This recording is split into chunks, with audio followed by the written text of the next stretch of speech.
Ya, sempat mengalami rally sampai 1808, kemudian ditutup di area 1800, dan ini berarti mengisyaratkan apa yang kita khawatirkan terkait dengan MA 200 di grafik daily chart yang berada di 1805 tidak berhasil ditembus atau tidak berhasil bertahan di atas area tersebut.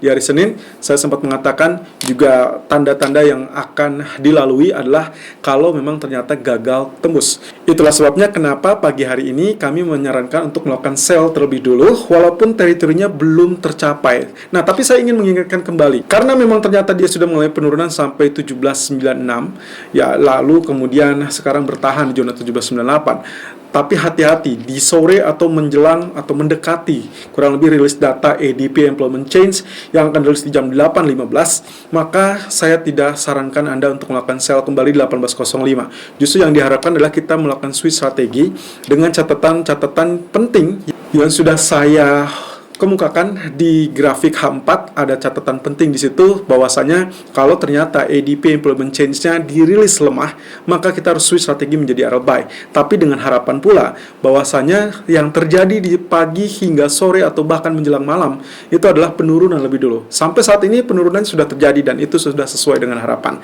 Nah, artinya kemungkinannya adalah dia membentuk terlebih dulu sampai double bottom atau mungkin at least penurunan sampai 1788, 1791. Dari situ baru nantinya diharapkan bertahan dan barulah nantinya dia swing high kembali.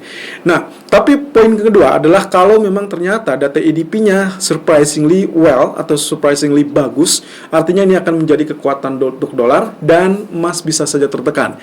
Dan itu berarti zona 1780 yang pernah disambangi kurang lebih di minggu lalu di hari Jumat itu kemungkinan bisa turun lebih dalam. Dan ini yang harus Anda waspadai. Kemungkinan kita akan melihat zona 1765 atau bahkan 1750-an. Nah, nantinya kita harapkan adalah terkait dengan adanya pola ataupun areal support yang kecenderungannya menjadi areal strong demand. Artinya strong buyer kemungkinan akan muncul di areal tersebut. Nah, ini mengingat dengan 2 hari lagi, 2 hari ke depan, kita akan berhadapan dengan data NFP. Ingat, ada korelasi di mana saat NFP tersebut akan rilis, maka ADP yang akan menjadi sorotan para pelaku pasar. Kalau ADP ternyata dirilis sangat kuat, maka ada tendensi kemungkinan NFP pun akan bagus. Lalu kemudian sebaliknya, maka juga NFP akan dirilis jelek. Tapi untuk sementara kita tetap berpegangan kepada pola sell terlebih dulu. Lalu kemudian nanti malam hati-hati, kita kemungkinan bisa switch strategi kita menjadi buy dengan area-area penting yang sudah saya siapkan dalam penjelasan video kali ini. Nah, kemudian yang kedua adalah kita akan berhadapan dengan OPEC Plus meeting yang kemungkinan potensinya adalah menaikkan produksi tetap dengan 400.000 barrel per day atau barrel per hari. Nah, ada rumor yang menyebutkan ada kemungkinan beberapa anggota justru menyarankan untuk naikkan produksinya lebih dari 400.000 barrel per day. Ini dikaitkan dengan kondisi harga minyak yang sudah menyentuh area $90 per dolar atau $90 per barrel untuk Brent, dan juga untuk WTI sudah berada di 88.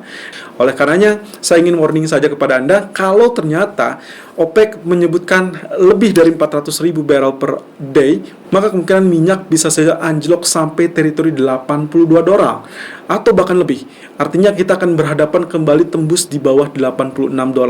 Nah, tapi kalau ternyata dia tetap bersikukuh dengan kenaikan hanya berkisar 400.000 barrel atau bahkan lebih rendah, yang mana itu tidak mungkin, maka kemungkinan kita akan melihat teritori $90 atau bahkan $92 per barrel. Tapi apakah dia akan tembus resisten atau justru tembus support, itu semua tergantung dari keputusan yang diusung oleh OPEC Plus malam ini. Kita lihat technical view 2 Februari 2022, Irfan untuk Agrodana.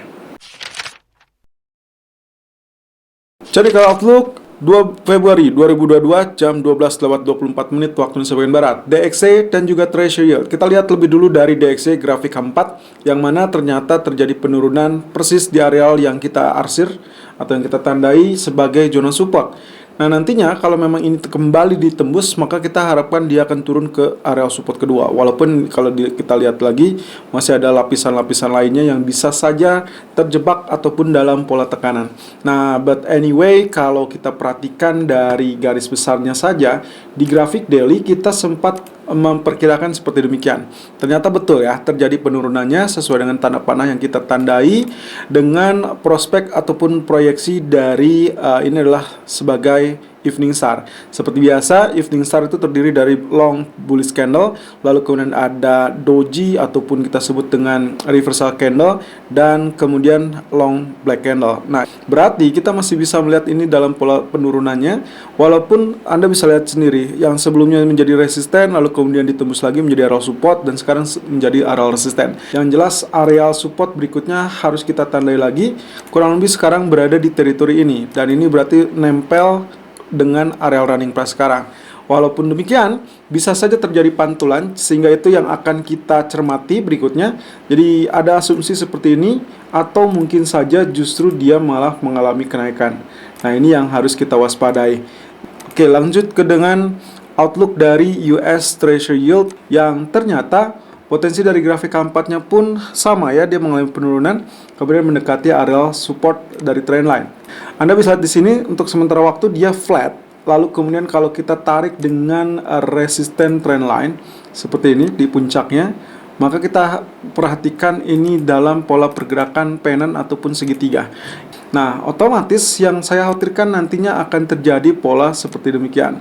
Turun lebih dulu, kemudian nantinya diharapkan akan terjadi kenaikan.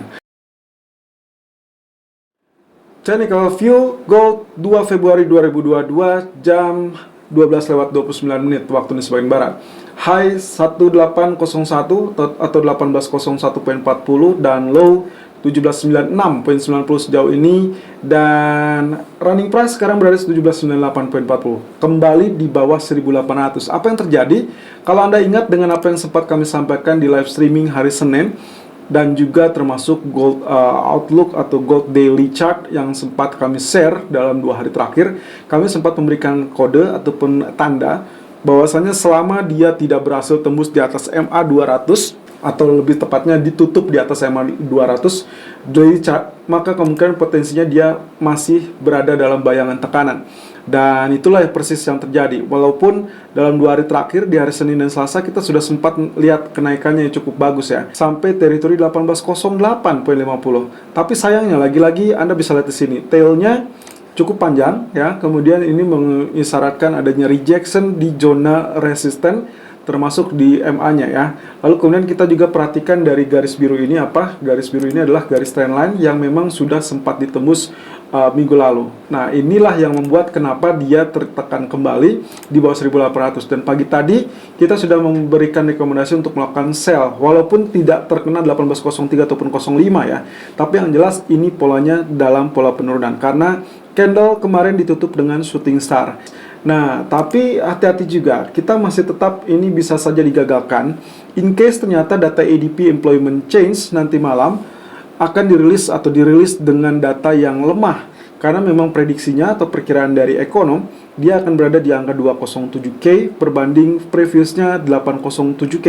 Ini berarti mengisyaratkan akan terjadi pelemahan terhadap US dollar. Tapi skenario tersebut kita akan sesuaikan dengan grafik H4-nya. Nah, kalau misalkan Anda lihat di sini, kemarin pun kita sudah kasih tanda remarks di sini adalah area support yang memungkinkan dia akan strong support ya, atau strong resistance lebih tepatnya. Nah, ini juga dikaitkan dengan, perhatikan dengan Fibonacci retracement yang kita gunakan kemarin, ternyata memang betul dia tertahan di zona 38 poin persen 1808 dan akhirnya dia turun kembali. Nah, sekarang pertanyaannya apakah 97 ini akan menjadi batasan yang cukup kuat apa tidak? In case ternyata bisa saja dia dorong kembali ke 1808 dan akhirnya tembus. Nah, nantinya penembusan yang akan diperlukan atau yang sangat diperlukan untuk kaitannya adalah bullish kembali adalah dia harus tembus di atas 50%, berarti di atas 1816, atau lebih amannya adalah di atas 61.8%. Seperti kita ketahui, Fibonacci retracement simple aturannya adalah dia harus tembus di atas 61.8% untuk mendobrak atau menggagalkan, atau lebih tepatnya untuk reversal kembali. Nah, meskipun demikian, kita memang sudah sempat lihat ini ya, ini sudah sempat mengeluarkan pendorongan, tapi kita juga harus sadari bahwa dia belum memberikan tanda nyebrang ataupun melewati zero line ya. Jadi itu yang paling penting. Nah, oleh karenanya kami mengkhawatirkan kondisinya tersebut adalah dia mengalami penurunan. Walaupun sebetulnya nanti malam kami berharap nantinya di zona merah ini, baik itu zona low 1780 ataupun 178284, itu akan terjadi perlawanan yang artinya diharapkan terjadi pantulan ataupun good demand, dengan harapan bahwa ADP dirilis jelek atau dirilis lemah.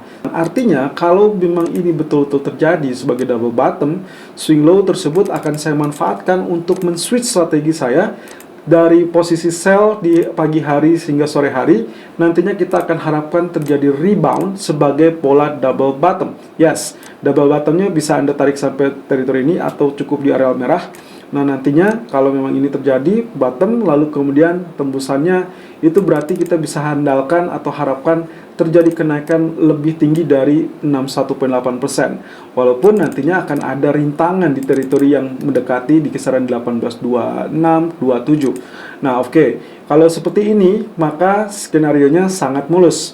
Bagaimana kalau misalkan ternyata data ADP-nya cukup bagus? Maka hati-hati, kemungkinan pola penurunan lah yang akan terjadi, dan kita sudah sempat bahas di live streaming ngobrolin chart di hari Senin kemarin, bahwasannya kemungkinan potensi yang paling kuat itu diharapkan akan berada di zona 1752, 1759.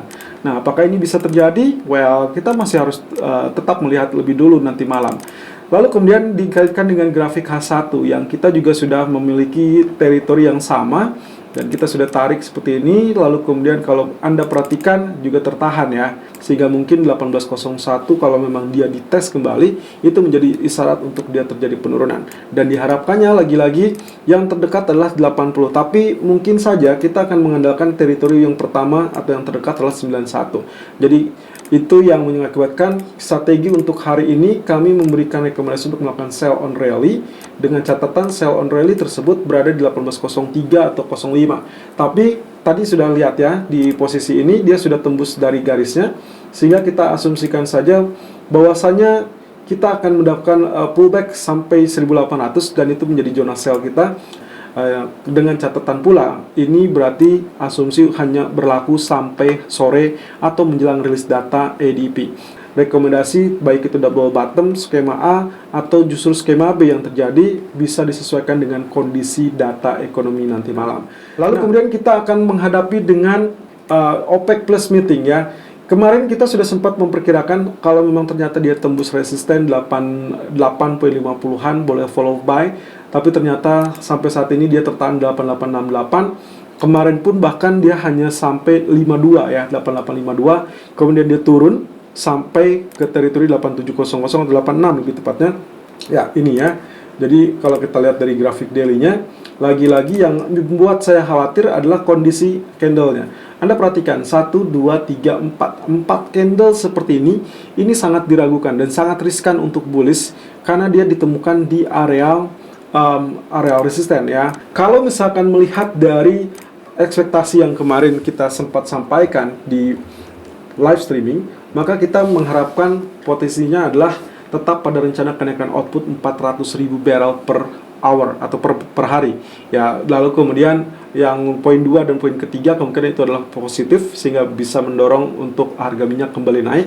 Tapi perhatikan poin pertama, statement ini yang paling penting terhadap OPEC Plus. Artinya kalau memang ternyata dia sesuai dengan harapan di outputnya 400.000 barrel per hour atau per day ya, per hari, maka kita asumsikan ini adalah sudah sesuai dan akhirnya oil bisa mulai kenaikan. Tapi ada isu yang kemungkinan membuat OPEC akan mengusulkan atau anggotanya akan mengusulkan lebih dari 400.000. Kalau ini yang terjadi, maka hati-hati, minyak bisa mengalami penurunan. Maka bisa saja sangat wajar dia akan mengalami penurunan di bawah $86 kembali. Jadi ini agak krusial teman-teman. Hati-hati, kita cuma punya pilihan antara dia breakout atau tembus resisten 8,60-an atau dia kembali di bawah 86. Nah, oleh karenanya di grafik H4 saya cantumkan bahwa kondisi standarnya adalah bullish rectangle, yang artinya nanti kita bisa harapkan dia lanjutkan kenaikan dengan sesuai target dari ya, ini bagian tiangnya ya, hampir mirip dengan kondisi dari bullish flag ya, tapi bukan bullish flag melainkan bullish rectangle. Kalau memang keputusan OPEC-nya adalah lebih dari 400.000, maka switch menjadi area sell setelah dia tembus zona 86. Jadi dikaitkan dengan rectangle yang bottomnya atau supportnya berada di 86.24. Selalu gunakan stop loss dan risk management sesuai dengan equity dan strategi trading Anda. Irfan untuk Agrodana.